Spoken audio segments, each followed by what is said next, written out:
Hello guys, সবাই কেমন আছেন? আশা করি সবাই ভালো আছেন। আপনাদের ভালোবাসায় আমিও ভালো আছি। তো আজকে আপনাদের কাছে অ্যানাদার ব্লগ নিয়ে আসলাম। আজকে নিউ ব্লগে দেখতেই পারতেছেন আমার বন্ধু সোহেল আর আমি কিন্তু চলে আসছি আমাদের বিলের মাঝখানে। পরিবেশটা কিন্তু দেখতেই পারতেছেন অনেক সুন্দর। আসলে আজকে কিছু কথা বলবো বাস্তব জীবন নিয়ে।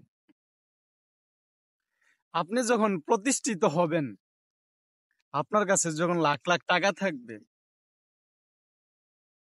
তখন যে ব্যবহারটা আসে আপনার ভিতর থেকে, আর যখন বেকার ছিলেন ওই ব্যবহারটা অনেক কিন্তু রাত দিন তফাৎ হয়ে যাবে। আপনি দেখবেন বেকার থাকতে আপনার মন মানসিকতা অনেকটাই ভিন্ন ছিল, আর আপনার টাকা হওয়ার পরে আপনার মন মানসিকতা অনেকটাই ডিফারেন্স হয়ে গেছে। এটা আপনার নিজেও কল্পনা করতে পারবেন না যে কোন সময় আপনি পরিবর্তন নিজেই হয়ে গেছেন, নিজের অজান্তে আপনি পরিবর্তন হয়ে গেছেন। এটাই কিন্তু বাস্তব। আরেকটা কথা হচ্ছে, টাকা কিন্তু মানুষকে নষ্ট করে দেয়। সব মানুষ এক না। টাকা মানুষকে অহংকার করে তোলে, টাকা মানুষকে পরনিন্দা করতে শিখায়, টাকা মানুষকে ধ্বংসের পথে হাঁটায়।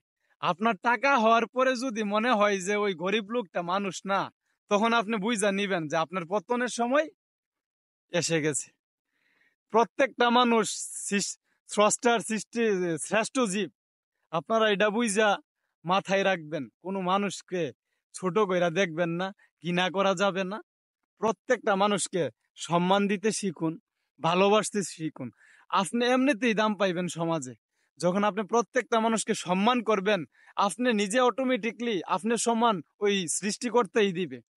আর আপনি নিজে যদি মনে করেন আমার কোটি টাকা হয়ে গেছে, আমার আর মানুষের সম্মানের দরকার নেই, আমার প্রয়োজন নেই, আমি এভাবেই চলবো, অহংকারী হয়ে যাবে, এটা আপনার ব্যক্তিগত ব্যাপার। তো বন্ধুরা, এটাই আমি বুঝাতে চাচ্ছি যে বন্ধুরা, আপনাদের কাছে একটাই রিকোয়েস্ট, যখন আমার আপনার সবারই টাকা হবে, নিজেকে নিয়ন্ত্রণ রাখবেন, মানুষের মানুষ হিসেবে গণ্য করবেন, তাহলে আপনি সমাজে প্রতিষ্ঠিত হতে পারবেন। আপনি সমাজের মুখে একজন ভালো মানুষ হিসেবে স্বীকৃতি পাবেন। আর আপনি যদি আপনার ক্ষমতা থাকে, আপনি ক্ষমতার অপব্যবহার করেন, আপনার ক্ষমতা চিরজীবন থাকবে না। কারণ আপনি কিন্তু বেশি দিনের জন্য আসেন নাই।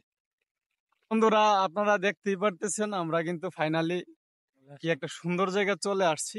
আর রাস্তা দিয়ে কিন্তু অনেক মানুষের সমাগম হচ্ছে। আপনারা না দেখলে মিস করবেন। দেখছেন নি কত মানুষ রাস্তা দিয়ে যায়। তো এটাই আপনাদেরকে উদ্দেশ্য করে বললাম বন্ধুরা, হচ্ছে যারা হিংসার চোখে দেখেন তারা অবশ্যই, বন্ধুরা আমার লাস্ট কথা এটাই, আপনারা মানুষকে মানুষ হিসেবে গণ্য করবেন এবং মানুষের উপরে কোনো কিছুই নাই। মানুষকে সম্মান দিতে শিখুন, টাকাকে নয়। কারণ টাকা অর্থ আপনার এখন আছে, একদিন অবশ্যই থাকবে না, নাও থাকতে পারে। তো টাকার জন্য আপনি এরকম করবেন, এটা কিন্তু ঠিক না। সবাই ভালো থাকবেন। ভিডিওটা ভালো লাগলে লাইক কমেন্ট শেয়ার করে পাশে থাকবেন।